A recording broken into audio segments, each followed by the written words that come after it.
Desde Buenos Aires, Argentina, Misión Cristiana Internacional presenta Un Momento para Nosotras. Discipulado online con la pastora Romina Solari de Ramos. Bienvenida. Que Dios te bendiga, mujer de reino, mujer de fe, en esta poderosa mañana de septiembre. En este primer jueves del mes de septiembre vamos a continuar con nuestra serie Una mujer de altar. Es importante que sigamos profundizando en este tema tan hermoso y tan importante. Porque lo que yo siempre les digo, no nos quedemos con que la palabra es linda, sino que la palabra debe ser puesta por obra. Yo venía meditando estos días en lo que Dios, siempre le doy gracias a Dios de donde Dios me sacó, no me olvido de lo que Él hizo. Y siempre yo le decía, Señor, yo estoy acá sostenida por una palabra tuya, estoy sostenida por un conjunto de palabras que me fueron llevando a tu voluntad. Entonces, no es menor el altar, no es menor, es lo más importante en una mujer, en un hombre de Dios, el tener altar. Yo me acuerdo que estudiaba en un lugar estudiaba la palabra de Dios y ahí había todos los días un horario para ir a buscar al Señor, ¿no? Era indispensable. Si tú querías ser un ministro, tenías que mínimo tener altar, oración, o sea, no había manera de querer ser usado por Dios sin tener altar, sin tener palabra. Entonces yo recuerdo que nosotros teníamos un grupo donde buscábamos al Señor y teníamos hambre, como hasta el día de hoy. Esa hambre siempre va creciendo, ¿no? Y hay cosas que después ya ni siquiera las tienes que pensar, están en ti, son automáticas. Simplemente vas, simplemente agarras la Biblia. No es que yo me predispongo y voy a leer, es una necesidad, es como tomar agua. Entonces, recuerdo que estábamos ahí orando y extendimos los horarios de oración, no era solo la mañana, y dijimos, bueno, ¿por qué no a la noche también? ¿Qué nos impide? Que estamos acá 3 años en este lugar, hemos venido a prepararnos y queremos buscar a Dios, bueno, busquemos a Dios. Y empezamos a buscar. Y recuerdo que una compañera me dice, ¿eres de oración tú, eh? Y yo la quedo mirando y le digo, es que es lo mínimo que tenemos que hacer. Entonces, uno no tiene que tomar esto como que el altar es para algunos, como que el ser una mujer de oración, una mujer de la palabra, es para la gente que tiene tiempo, es para la gente que tiene un llamado, es para, es para el creyente, mi amado. O sea, es lo que el pastor siempre recalca, es por un tema de necesidad, es un tema de urgencia, es un tema vital, el yo ser una mujer de altar. Entonces, cada día Dios tiene una palabra para darte. Yo te quiero dar el ejemplo de Jesucristo, porque uno puede ir a la Escritura y tú puedes ver, por ejemplo, al profeta Eliseo, al profeta Elías, Moisés, Abraham, Isaac, Jacob, José, y puedes ver que eran hombres de David, un hombre adorador. Y tú puedes ver, ¿no?, ahí que había una cultura de reino, una forma de caminar con el Señor. Pero tenemos que entender ahora qué hacía Jesucristo. Jesucristo era Dios y se hizo hombre. ¿Y Él qué hace en la tierra? Él dice que cumplió con toda justicia. Y una de esas cosas que Él dejó plasmada en la Escritura, en Lucas, que vamos a leer a continuación, es la forma que Él buscaba al Padre. O sea, si Él buscaba al Padre, yo es lo que siempre pienso, si Él buscaba al Padre, que era el Hijo de Dios, el Rey de Gloria, que se despojó de su gloria, y Él buscaba al Padre, ¿cómo nosotros nos vamos a dar el lujo de no buscar al Padre? O sea, tan super mujeres somos que no necesitamos ir al altar, que no necesitamos leer su palabra. Y después, ahí, yo la otra vez se lo dije el jueves pasado, hay una tristeza, hay una angustia, hay un desánimo que viene simplemente porque no tienes altar en tu vida. Dolores de espalda, dolores musculares, dolores de cabeza. Eso te provoca un estrés, pero ¿de dónde viene ese estrés? Porque no hay altar en tu vida. Entonces hay cosas que uno quiere solucionar, quizás con un traumatólogo, con masaje, con una pastilla para la ansiedad, para tranquilizarse. Yo te voy a mostrar ahora por la palabra lo que tú necesitas. Dice la palabra del Señor en Lucas 22. Entonces uno no puede caer en el engaño de Satanás de pensar que todo lo que te pasa es físico. Hay cosas que te ocurren que son porque no tienes altar, porque en el altar, mi amada, uno se desahoga, llora, alaba, adora, exalta, es sanada, es levantada, es restaurada. Es impresionante el arma que tenemos del altar y tenemos que usarlo.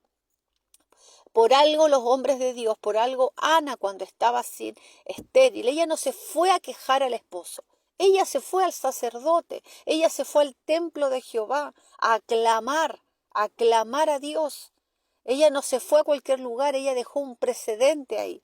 Entonces es tan importante que entendamos que la gente habla de la iglesia naciente, de la iglesia de Hechos. No, porque la iglesia de Hechos, ¿sabe lo que tenía la iglesia de Hechos? Oración. De hecho tenía horario de oración, tenía cultura de oración. No era una iglesia que oraba cuando le pasaba algo, era una iglesia que vivía en el Espíritu. Y por eso la iglesia vendía las propiedades, por eso la iglesia miraba como los muertos resucitaban. ¿Por qué? Porque había altar, porque había búsqueda. Entonces usted no vaya a pretender, porque hay gente que no de la misión, porque gracias a Dios están entrenados, hay escuelas, están casi todos en las escuelas, es impresionante el ejército que estamos levantando. Yo estoy hablando en general, no estoy hablando de nosotros, yo estoy hablando en general.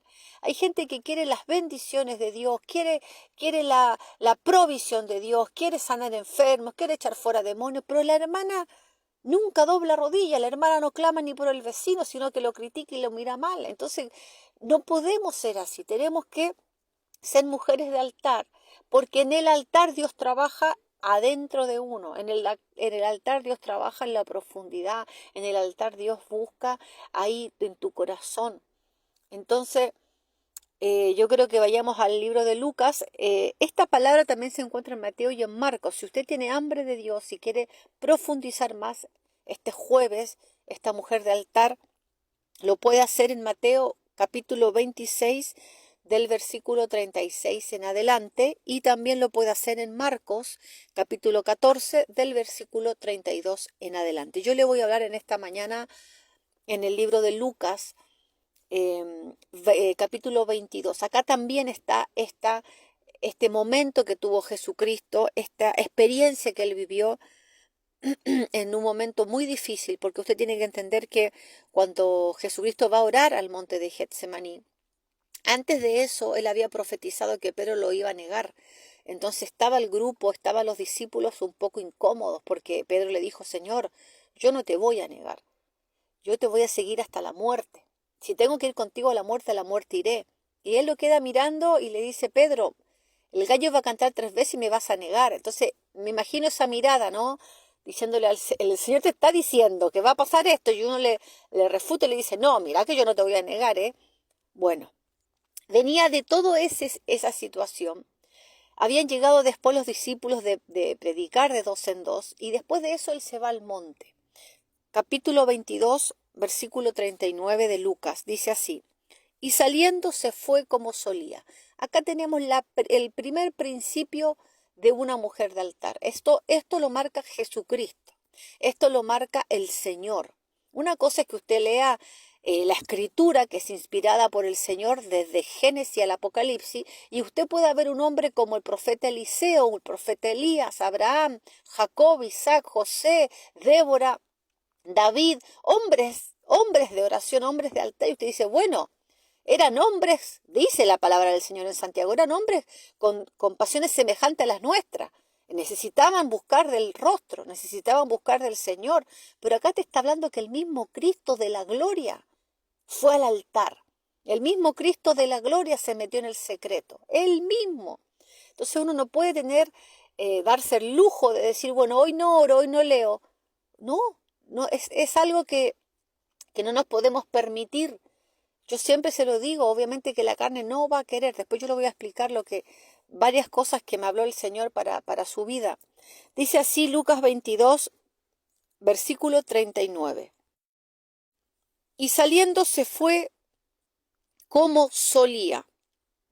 Mire, yo estudié esto en el griego, porque Lucas este extracto está escrito en griego, y usted dice: bueno, se fue como solía. Y yo estudié esa palabra, como solía. ¿Cómo solía? ¿A qué se refiere? ¿Que iba todos los días a orar? No. No solo eso. Como solía significa un hábito que estaba intrínseco en él. Es decir, no es que él fue al altar porque le pasó algo con Pedro o porque tuvo una situación con los discípulos, sino que él tenía el hábito de buscar al Padre en todo tiempo. Eso por un lado. Y lo otro, acá la palabra como solía en el griego significa alguien que se inclina. Literalmente significa eso. Alguien que está inclinándose hacia abajo, alguien que mira para la tierra. Es decir, el Señor, el Rey de Reyes, no oraba sentado o acostado. Ahora, si usted tiene problemas de la rodilla, mi amada, no tome esta palabra literal para usted. Yo le estoy hablando de lo que dice el griego. Dice que él se postraba, cabeza a tierra, es decir, todo su cuerpo se humillaba delante del Padre. Como solía, era su forma de orar. Él llegaba el momento de orar y él no solamente no tenía su corazón puesto en el Padre, ni sus pensamientos, sino que hasta su cuerpo obedecía al Espíritu y había una inclinación, había una humillación. Entonces acá dice que como solía en el griego es mirar hacia abajo, es alguien que se inclina, es alguien que se pone bajo de.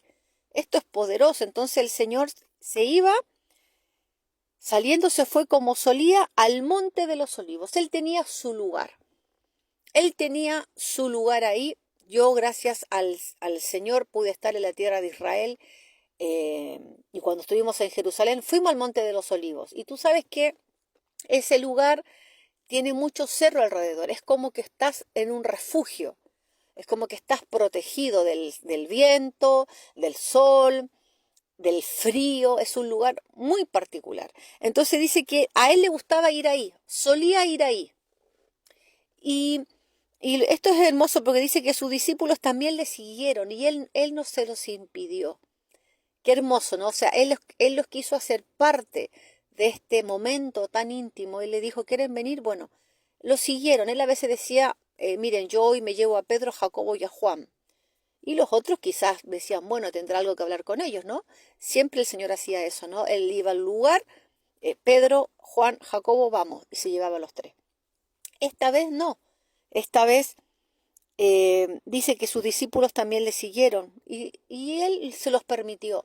Entonces, quería dejar el plasmado una enseñanza. Y dice, y cuando llegó a aquel lugar, ese momento, cada una quizás tiene un lugar donde, de ese lugar que usted dice, acá es donde yo en Chile tengo mi aposento alto, en mi casa allá, en la casa de mis padres, donde me bautizó el Espíritu Santo, es en el segundo piso. Y yo cada vez que voy a Chile a ver a mi familia, cada vez que tengo la bendición de poder pisar tierra chilena, yo lo primero que hago, subo a mi dormitorio y veo dónde me bautizó el Espíritu Santo y digo, Señor, y ahí me largo a llorar, mi amada, porque adoro, exalto, digo tantas cosas en el lugar. Y claro, subo a orar ahí, cuando voy para allá yo voy ahí, porque ese es mi lugar, en el lugar, ¿no? Y recuerdo ahí todo, de hecho, sé dónde está, donde me bautizó, o sea, tengo ahí la lámpara, todo donde vino el bautismo del Espíritu Santo, empecé a orar en las lenguas del Espíritu, fue una experiencia tan gloriosa. Entonces dice que él llegó a aquel lugar, ese lugar donde usted sabe, si no tiene ese lugar, mi amada, hoy mismo lo tiene que encontrar. Ese lugar de intimidad, ese lugar de búsqueda, ese lugar donde usted sabe que va a estar tranquila en el auto. Pastora, mi casa, mire, ¿sabe qué? Vive mucha gente, váyase al auto, ponga alabanza. A mí las veces que me visitó el Señor en el auto, mire, manejando, mi amada, a veces me visita y me largo a llorar, adoro, me pongo a orar en lengua y yo digo, debe decir el de al lado que estoy, no sé, con algún problema grave, supiera que estoy así porque me está tocando el Espíritu Santo, manejando. A veces yo le he contado a la hermana, cocinando, no puedo seguir cocinando porque me viene ahí y la gloria me envuelve, es tan glorioso. Aquel lugar, ese lugar donde tú sabes que el Señor te va a visitar, ese lugar donde el Señor te va a habitar, ese lugar exclusivo para ti, para el Espíritu Santo. Entonces acá dice que llegó a aquel lugar y les dijo, en ese lugar exclusivo del Señor, en ese lugar de intimidad, les dijo, orad. Es lo primero que les dice. Mire, no le dice piensen, mediten, ahora pónganse a conversar de todo lo que hizo el Padre. ¿Qué les dijo? Orad. Orad. Lo primero que le salió de la boca al Señor. ¿Para qué? ¿Para que qué? ¿Para que pidan un trabajo nuevo? ¿Para qué? ¿Qué les dice? Orad para qué. Orad para que puedas tener esa casa. Dios te va a añadir todo, mi amada. Todo te lo va a añadir. Esto es un principio de reino, es una ley espiritual. Dice, orad para qué? Para que no entres. ¿Cómo para que yo no entre? ¿A dónde? ¿A dónde no tengo que entrar? ¿A dónde no tengo que entrar? Acá dice en tentación. Entonces uno dice, bueno, yo el pecado. Es que cuando tú lees en el griego la palabra, acá la palabra tentación no es pecado, mi amada. Acá la palabra tentación es seducir. La palabra tentación acá es poner a prueba, es ser provocada a pecar. Entonces acá te está hablando el Señor que hay una puerta, porque acá no te está diciendo que va a venir un ser con un tridente y te va a decir, ven a pecar. No es así en la escritura. Acá está hablando de que hay un portal de maldición donde tú entras a ese estado. Pero pastora, ¿cómo si soy bendita? ¿Cómo si estoy en un estado de bendición? Claro que estás en un estado de bendición, en un estado de salvación, pero ¿qué pasa si tú eliges entrar por otra puerta? Dios no te va a frenar a que tú no entres por esa puerta. Entonces acá dice la palabra del Señor, para que no entréis en tentación. Acá lo que le estaba preocupando al Señor era una sola cosa, que no se salieran de su posición. Cristo los había dejado a ellos en una posición y resulta que le está diciendo, oren, porque Pedro me acaba de decir que no me va a negar. Pedro me acaba de reconocer que va a ir conmigo hasta la muerte, pero lo que Pedro no sabe, que Pedro va a entrar en una puerta de maldición donde va a ser zarandeado por la tiniebla y después va a tener que volver de ese lugar, se va a tener que volver. ¿Usted sabe lo que es volverse? Cuando uno se equivoca y uno sabe que no tiene que hacerlo y uno lo hace igual. Yo le voy a explicar por qué uno lo hace igual. Yo le voy a explicar más adelante por qué uno elige a veces la voluntad de uno. Entonces, después que uno entra por esa puerta de la tentación, después que uno ingresó, uno se dejó seducir. ¿Sabe lo que pasa, mi amada? Ahí comienza la prueba. Ahí en el griego, la palabra tentación es poner a prueba. Entonces hay gente que dice, Dios me está probando. A ver, vamos a definir bien si Dios te está probando o la prueba que estás teniendo es consecuencia porque entraste en una tentación, porque entraste y fuiste seducida por la tiniebla, porque entraste en un lugar, no estoy hablando de un lugar físico, estoy hablando de un lugar espiritual. Tú entras, dice acá, para que no entres en tentación. ¿Cómo para que no entre? Para que no te salgas de tu posición de santificación, de consagración, y te sales de ahí. Entonces, dice la palabra acá, orad para que no entréis. O sea, la oración del Señor era, por favor, ustedes clamen al Padre para que se mantengan firmes donde están hoy, para que se mantengan firmes caminando en el reino. Quiere decir que una de las debilidades del ser humano es entrar, es dejarse seducir, es entrar, es ser provocado por el pecado, provocado. Entonces dice, orad no para que no sean tentados, dice acá, sino para que no entres en eso. Entonces dice la palabra del Señor después, y él se apartó de ellos a distancia como de un tiro de piedra. Y puesto de rodillas, oró diciendo, Padre.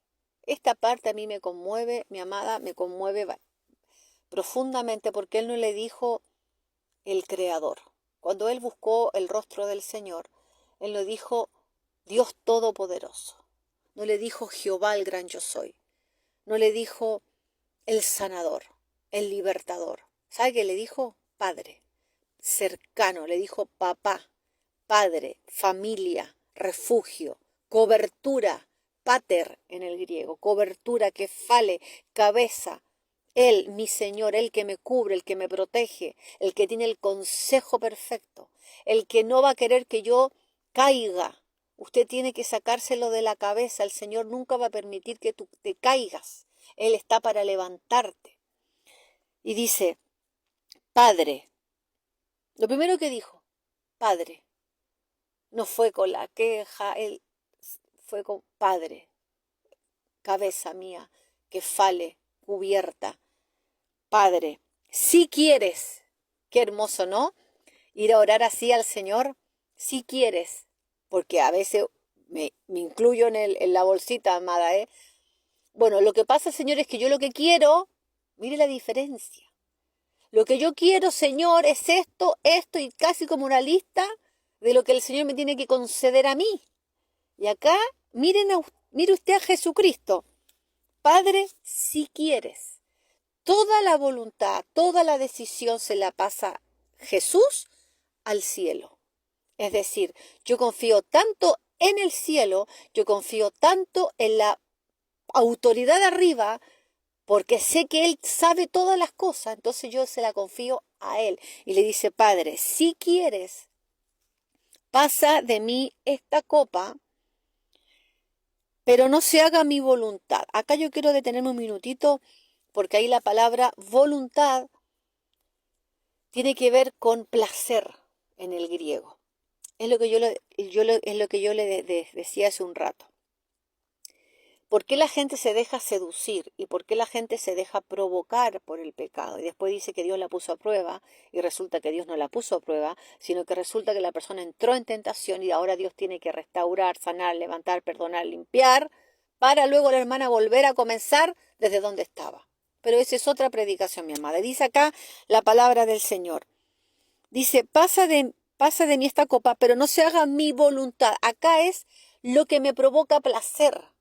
Lo que pasa es que la carne no quería ir a la cruz. Usted se piensa que la carne quería ser golpeada, clavado y separada del Padre. Entonces dice, lo que me provoca placer, lo que deseo, es la voluntad en el griego es lo que yo deseo, lo que yo anhelo. ¿Cuántas cosas usted anhela? Un montón de cosas quizá usted anhela y yo anhelo, pero que no son de Dios. Y tiene usted dos caminos, mi amada, dos, no hay tres, hay dos.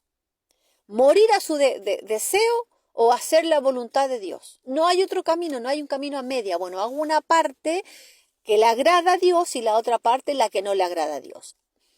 Todo lo que te provoca placer que no tiene que ver con el reino es de la tiniebla y es así. Todo, pero todo lo que te provoca placer que no tiene que ver con el reino viene de la tiniebla. Entonces acá dice el Señor, no se haga mi voluntad, el rápido le dice, yo tengo un deseo, yo tengo una voluntad determinada, dice el Señor, porque ahí en el griego significa la voluntad determinada, lo que yo he determinado. ¿Cuánta gente va al altar determinada? Gracias a Dios, mi amada, que en nuestra amada congregación, la gente sabe que consulta tantas cosas y es tan hermoso. Hay gente que viene con el problema resuelto y te lo viene a contar. Entonces uno dice, ¿para qué me viene a preguntar si ya solucionó? Pero hay otra gente que viene a pedir un consejo bíblico. ¿Qué dice el Señor acerca de este asunto? Gloria a Dios por esa gente. Y otra gente que resolvió y te vienen a contar. Ah, pastora, ¿sabe qué? Mire, ¿y qué quiere que la felicite? ¿Qué quiere? Si ya usted ya lo decidió. Después no se venga a quejar de la consecuencia, no, ni con Dios, ni conmigo, ni con nadie. Entonces, el Señor tenía una voluntad. En el altar, Él quería trabajar este tema con el Padre. Él venía a hablar acerca de la cruz. Él venía a hablar y lo que pasa que Cristo ya sabía lo que tenía que hacer. ¿Cuántas veces nosotras sabemos lo que tenemos que hacer? Y vamos de nuevo y le preguntamos, y Dios dice, pero si yo ya te contesté, si ya te dije que es por acá, que es por el camino del medio, ¿por qué me estás pidiendo irte por el otro camino? Porque yo ya te dije que era por acá. Entonces, y como que pensamos que Dios un día amanece más tierno, así como más bonachón, y te va a decir, sí, hoy estoy de humor. Hoy le voy a decir que bueno a la hermana, ya, ¿sabes qué? Ándate por la izquierda. Aunque te caigas del abismo para abajo, no importa. Váyase por la izquierda y después yo la levanto. El Señor no es así. El Señor es inmutable. Él es el alfa, el omega, el principio y el fin. El mismo ayer, hoy y por los siglos. Entonces usted no lo va a cambiar con una sonrisita, un lloriqueo, un pataleo. Entonces el Señor, ¿qué nos deja acá el Señor plasmado, mi amada? Que uno tiene que expresar lo que uno tiene en el corazón. Él no se lo escondió. Él le dijo, Señor, yo tengo una voluntad que si puedes pasar esta copa. Cristo quería pasar la copa. Porque claro, era doloroso, era terrible lo que iba a vivir. Él sabía lo que iba a vivir. Nosotros ni lo imaginamos. Quizá hay una película que se asemeja, pero no tenemos idea lo que pasó en el mundo espiritual. Lo que pasó en el mundo espiritual ese día, no tenemos, hasta un terremoto hubo, mi amada, hasta un terremoto, imagínense. No sabemos. Entonces, el Señor es tan profundo y le dice, mira, yo sé que hay una copa, yo ya sé que esta copa la tengo que tomar, pero si es posible, es decir, si hay algún, y claramente el Padre le dijo que no. El Padre le dijo que no. ¿Y sabe cuántas veces el Señor fue a hablar del tema? 3 veces. O sea, el Señor fue a hablar, vamos a ver si de nuevo, y él conocía al Padre, pero él tenía una necesidad de expresarlo, él tenía una necesidad de contarlo, de hablarlo con el Señor.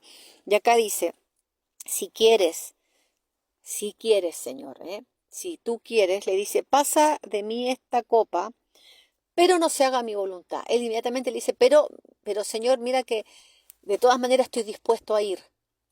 Pero yo te quiero expresar que me gustaría no hacerlo, pero estoy dispuesto a ir, ¿no? Y dice, y se le apareció un ángel. Ahí la palabra ángel en el griego es una persona con poder, poseedor de poder. Literalmente se está traduciendo así en el griego.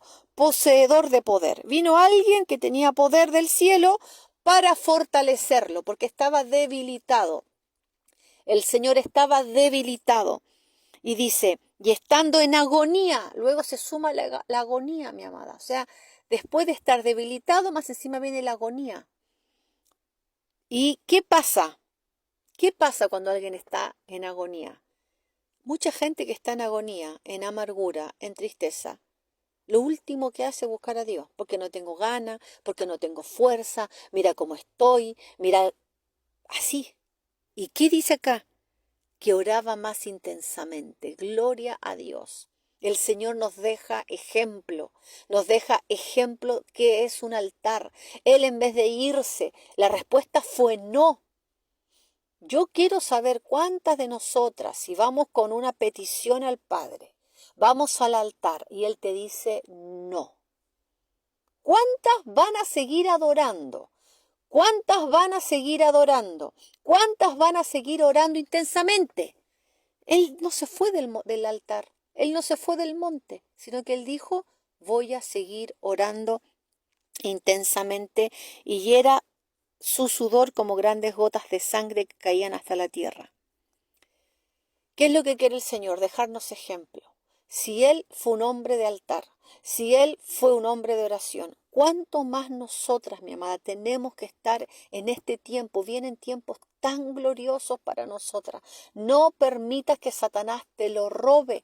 No permitas que nada, la circunstancia, la gente, lo que te rodea, te arrebaten eso que el cielo lo tiene para ti. Tú sabes que el cielo lo tiene preparado para ti. Es para tu vida, es para tu casa, es para tu presente, para tu futuro. Entonces hay que estar velando, hay que estar orando, hay que estar con los ojos abiertos en el Espíritu. Así que en esta hora dile, Padre, yo verdaderamente quiero ser conforme a la imagen del Hijo. Cuando uno dice, ay, porque tenemos que ser como el carácter de Cristo. Entonces la gente no sé qué se imagina cuando alguien dice el carácter de Cristo. ¿A qué le llamas tú carácter de Cristo? Esto es carácter de Cristo. Es que una persona está en agonía, pero aún así clama, aún así ora, aún así fue al altar, aún así fue a la cruz. Eso es carácter. Es estar quizás caída, quizás sin energía, quizás enojada, quizás decepcionada, pero no le dan la espalda al altar, sino que tu prioridad es buscar el rostro del que el único que te puede ayudar. El único que te puede ayudar, ¿sabes quién es? El cielo. El cielo es el único que te puede sacar, levantar, liberar, porque tiene el poder para todo lo que necesita el hombre aquí en la tierra. Así que levanta tu mano y dile, Señor, gracias por esta poderosa palabra. No será solo una palabra linda, será una palabra que voy a poner por obra. De aquí a diciembre, mi amada, tienes que ponerte como meta cada día buscar el rostro del Señor. Tú sabes cómo te va a cambiar tu sistema nervioso, tu sistema, tu alma, tus emociones. Tú sabes cómo el Señor ordena esa vida cuando uno va al altar. Se te tranquiliza todo, mi amada. Comienzas a ver, a mirar claramente, recibes estrategias del cielo. Comienzas a mirar al enemigo desde otro lugar, como verdaderamente está. Y tú sentada con Cristo en esa posición de gloria. En el nombre de Jesús declaro, Padre, que este mes de septiembre, el mes de octubre, el mes de noviembre y el mes de diciembre, 4 meses de gloria, 4 meses de poder, 4 meses de apertura de cielo, 4 meses, Señor, de un rompimiento poderoso para cada mujer que está creyendo esta palabra. Recíbelo en el nombre de Jesús. Dile, Señor, yo quiero ser como Jesucristo, como Él, una mujer de altar, una mujer que busca el rostro del Padre, que cualquier cosa que ella tiene dificultad va al Padre. Yo lo declaro, te bendigo. Y profetizo un tiempo glorioso, un tiempo donde tú vas a comenzar a ver las cosas que no has visto hasta ahora, porque tenemos un Dios grande. Yo creo que tengo un Dios grande y yo espero cosas tremendamente grandes para mi vida. Así que la que lo cree lo arrebata y se lo lleva para su vida. En el nombre poderoso de Jesús. Amén.